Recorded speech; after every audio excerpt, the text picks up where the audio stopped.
Oh, I love this. Is like a second home to me. Always has been. I come here quite a bit. Like over the last year, I've probably been here about 5 times the last 12 months. And it's a great. It was a great place for. This is where guns broke. This is where revolver broke. Really. And to a lesser extent, but still. For Loaded, it's a place where you can sell out clubs, you know, and it's been very welcoming to that band. Well, the funny thing is about my bass playing is I didn't start out as anything, any one particular instrument. There was drums in my house. There was because all the older kids in my family, and they all played, so there was a drum kit. There was a left-handed bass. I write left-handed. My older brother, one of my older brothers, is left-handed. Left-handed Les Paul bass, left-handed Gretsch 6-string guitar, and drums, right-handed drums. You know. So I just played sort of everything. I didn't think like to choose one. So in the punk bands I played in. And like fastbacks were really punk. They were kind of pop. But the Farts, I played drums, and that was like hardcore punk rock. And played guitar in other bands, played bass in this band called The Veins. And, when I moved to LA, so then 10 Minute Warning was a big band. We got signed to Jello's label, Alternative Tentacles, and whatever, signed. You know, like we didn't get it. They were going to put out some of our music, and that was 82 or whatever. And so 10 Minute Warning was like, we toured with Black Flag, we toured with Dead Kennedys, and it was like we were on our way up. But and I was playing rhythm guitar in that band, 2-guitar band, fucking killer. And that's when we started to slow things down from a hardcore. We started to expand into really long, weird songs. And but when I moved to LA, so the kind of heroin came into Seattle like 82 or 83, and it wasn't my thing. I wanted to play music, and heroin kind of ravaged my scene, like all the punk scene, and my root, you know, like it was like everywhere. My roommate, my girlfriend, everything. So I just fucking left, and my car could only, like New York or LA. So my car, I knew could make it to LA from Seattle. It's like 1,200 miles. And so that's where I went. I had a bass, I had a guitar. I sold my drum, I had like some crappy drum kit up in Seattle. I sold whatever I could sell. I sold records and, you know, whatever I could. And moved. And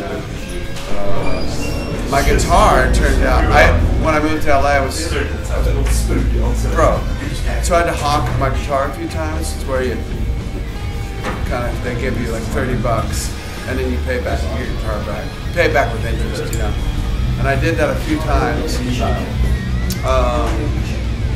You know, I'd get it back like 4 days later. One time though, I got my guitar back and the cop showed up to my little apartment, and it's like the plainclothes cop. They were like, they showed up to me. They said, "Do you have this black BC Rich Seagull?" Yeah, I brought it from Seattle. They said, "Well, it's been stolen from Los Angeles like 6 years prior."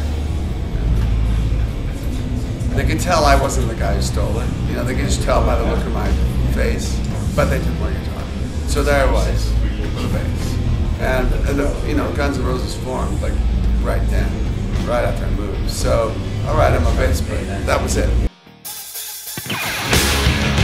Like, okay, I'm going to be a bass player. But guys, I saw that I grew up like Sly and the Family Stone and Led Zeppelin. You know, when I was younger. Really great, great bass player, Larry Graham, John Paul Jones, and the Beatles, and all of those influences. But when punk rock hit, that was like my thing.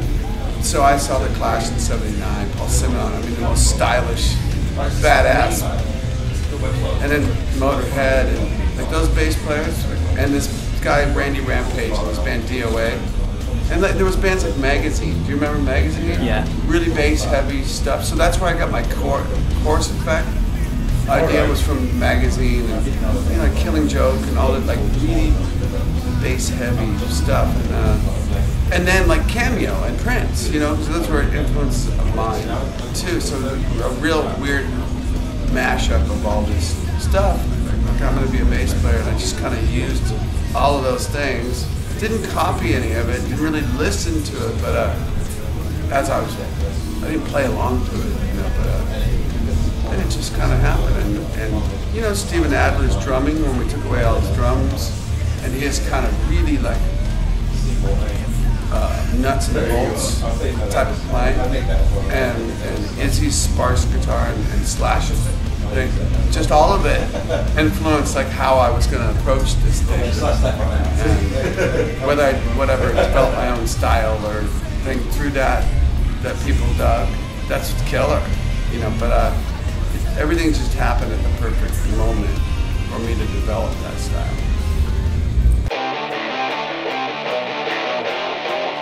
Well, we're not chilling because we're not playing right now. Slash is on tour, Loaded's about to tour, so we haven't, in real earnest, done anything. We've played with a few guys. There's one particular guy that I like a lot. I mean, and we'll see. I mean, there's no, the kind of my line to that is, when we reconvene, we'll sort it out, and that'll probably be in September or whatever. It was really nice. It was fun, you know. Things are meant to happen when they're meant to happen, and more important than being on stage it was nice. Just seeing him and hanging out, and kind of clear the air of some things. I wasn't in the studio. They sent me the file to LA, computer, and they said, just do your thing, whatever you do, you think. And I go, okay. So they sent me the file of the song, and I played on it, and I sent them back. I said, if you like it, and that's it. That was it. There was no, it wasn't like the cool thing we go in the studio and, all right, boys, let's go. It was really kind of, I just didn't want to let them down, so I did my best on the track. Hi, I'm Duff McKagan, and you're watching Ant.